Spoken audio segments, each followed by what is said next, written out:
ആത്മീയ കോട്ടയുടെ കരുത്തിൽ ഉറച്ചു നിൽക്കുക. പ്രിയ സഹോദരി സഹോദരങ്ങളെ, ഒന്ന് ശ്രദ്ധിക്കൂ. ഈ നിമിഷത്തിൽ യേശു നമ്മെ ഓരോരുത്തരെയും നോക്കിക്കൊണ്ടിരിക്കുകയാണ്. അവിടുത്തെ കണ്ണുകൾ നമ്മുടെ ഹൃദയത്തിലേക്കാണ് തുളച്ചു കയറുന്നത്.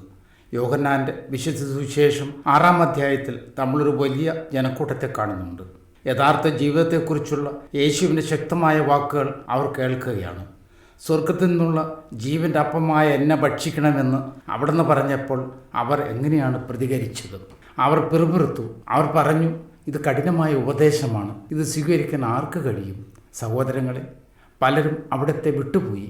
കാരണം അവർക്ക് എളുപ്പമുള്ള വഴികളായിരുന്നു ഇഷ്ടം, കുരിശില്ലാത്ത, ത്യാഗമില്ലാത്ത വഴികൾ. അപ്പോൾ യേശു തൻ്റെ 12 ശിഷ്യന്മാരിലേക്ക് തിരിഞ്ഞ് ഹൃദയം തകർന്നൊരു ചോദ്യം, നിങ്ങൾക്കും പോകാൻ മനസ്സുണ്ടോ? അവിടെയാണ് പത്രോസ്ലീഹ ഇന്നും ലോകത്തെ പിടിച്ചുലയ്ക്കുന്ന ആ മറുപടി പറയുന്നത്. കർത്താവേ, ഞങ്ങൾ ആരുടെ പക്കലേക്ക് പോകും? നിത്യജീവൻ്റെ വാക്കുകൾ നിൻ്റെ പക്കലല്ലേ ഉള്ളൂ. നീ ദൈവത്തിൻ്റെ പരിശുദ്ധനാണെന്ന് ഞങ്ങൾ വിശ്വസിക്കുകയും അറിയുകയും ചെയ്തിരിക്കുന്നു. പ്രിയ സുഹൃത്തുക്കളെ, ഇത് നമ്മുടെയും കഥയാണ്.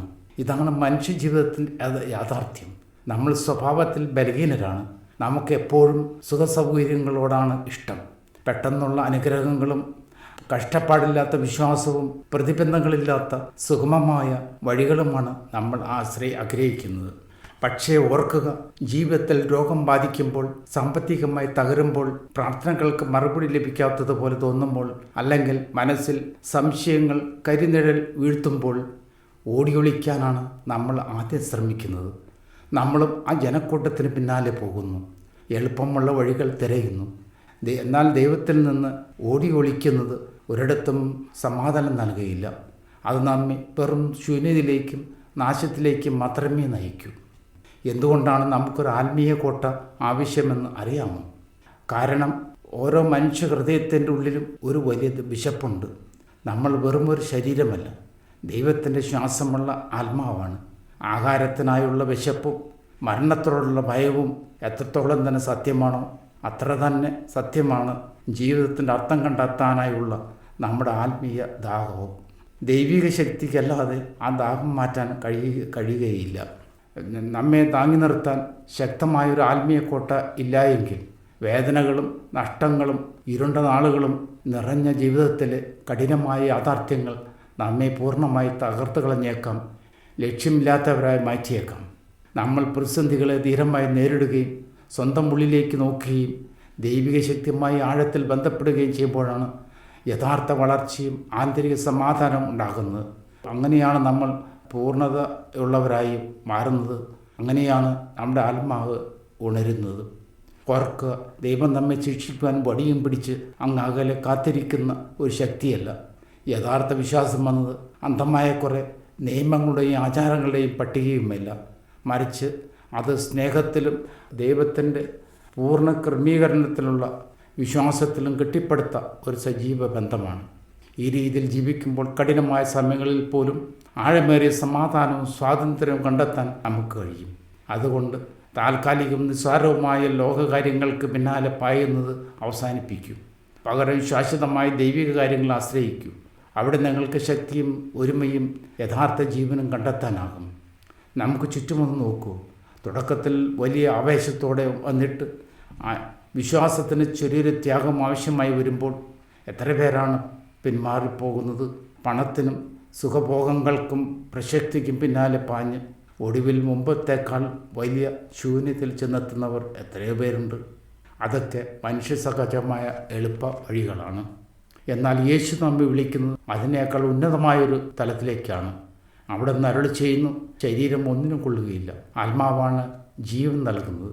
ഞാൻ നിങ്ങളോട് പറഞ്ഞ വാക്കുകൾ ആത്മാവും ജീവനുമാണ്.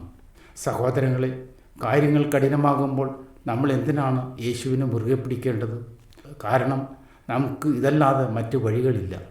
ഈ ലോകത്തിലെ പണത്തിന് നിങ്ങളെ തിരികെ സ്നേഹിക്കാൻ കഴിയുകയില്ല. നിങ്ങളുടെ വിജയങ്ങൾക്ക് നിങ്ങളുടെ പാവങ്ങൾ ക്ഷമിക്കാൻ കഴിയുകയില്ല. ഈ ജനക്കൂട്ടത്തിന് നിങ്ങൾക്ക് നിത്യജീവൻ നൽകാൻ കഴിയുകയില്ല. യേശുക്രിസ്തുവിന് മാത്രമേ അതിന് കഴിയൂ. പ്രതിസന്ധികളും വിശ്വാസത്തിൽ ഉറച്ചു നിൽക്കുന്നത് നിങ്ങളുടെ വ്യക്തിത്വത്തെ ശുദ്ധി ചെയ്യും. അത് നിങ്ങളുടെ വേദനകളെ വലിയ കരുത്താക്കി മാറ്റും. അത് നിങ്ങളെ ഒരിക്കലും കൈവിടാതെ ദൈവശക്തിയുമായി ബന്ധിപ്പിക്കും. നിങ്ങളുടെ ആത്മാവിൻ്റെ ആഴമേറിയ വിശപ്പിനെ അത് ശമിപ്പിക്കും. ഇന്ന് ഞാൻ നിങ്ങളുടെ മുമ്പിൽ ഒരു തിരഞ്ഞെടുപ്പ് വയ്ക്കുകയാണ്. അവിടുത്തെ വിട്ടുപോയ ആ ജനക്കൂട്ടത്തെ പോലെ ആകരുത് നിങ്ങൾ. പത്രോസിനെ പോലെ പാറ പോലെ ഉറച്ചു നിൽക്കുക. മനസ്സിൽ സംശയങ്ങൾ ഉണരുമ്പോൾ മനസ്സിൽ പറയുക, കർത്താവെ, ഞങ്ങൾ ആരുടെ പക്കലേക്ക് പോകും? നിത്യജീവൻ്റെ വാക്കുകൾ നിൻ്റെ പക്കലല്ലേ ഉള്ളൂ. കൂടാതെ ഓരോ ദിവസവും നിങ്ങളുടെ ആത്മീയ കോട്ട പടുത്തുയർത്തുക. അവിടുത്തെ വചനം വായിക്കുക, സത്യസന്ധതയോടെ ഹൃദയം തുറന്ന് പ്രാർത്ഥിക്കുക, മറ്റ് വിശ്വാസികളോടൊപ്പം ഒത്തുചേരുക, പ്രതിസന്ധികളെ ഭയപ്പെടാതെ നേരിട്ട് തന്നെ അഭിമുഖീകരിക്കുക. ഇങ്ങനെയാണെങ്കിൽ ശക്തിയും സന്തോഷവും നിറഞ്ഞ ആ നിത്യജീവൻ നിങ്ങൾ കണ്ടെത്തുക തന്നെ ചെയ്യും. എളുപ്പമുള്ള വഴികൾ ശൂന്യതയിലേക്കും നാശത്തിലേക്കുമാണ് നയിക്കുന്നത്. എന്നാൽ ഇടുങ്ങിയ വഴിയാകട്ടെ സ്വർഗീയ മഹത്വത്തിലേക്കും. ഇന്ന് തന്നെ നിങ്ങളുടെ വഴി തിരഞ്ഞെടുക്കൂ. വിശ്വാസത്തിൽ ഉറച്ചു നിൽക്കൂ. ദൈവം നിങ്ങളുടെ കൂടെയുണ്ട്. നിങ്ങളുടെ ഉള്ളിൽ ആത്മീയ അഗ്നി ജ്വലിച്ചുകൊണ്ട് ജീവിക്കൂ. നിങ്ങളുടെ ഹൃദയത്തിൽ സൂക്ഷിക്കാൻ ഇതാ ഒരു ശക്തമായ ജീവിത പ്രമാണം. ജീവിതം കഠിനമാകുമ്പോൾ ദൈവികമായ അക്രമീകരണത്തിൽ വിശ്വസിക്കുക. സ്നേഹവും വിവേകവും വിശ്വാസവും നിങ്ങളെ മുന്നോട്ട് നയിക്കും. നമുക്ക് ഈ ആത്മീയ യാത്ര അടുത്ത തവണയും ഒരുമിച്ച് തുടരാം. ഈ ദൈവവചനം ശ്രദ്ധിച്ചതിന് എല്ലാവർക്കും നന്ദി.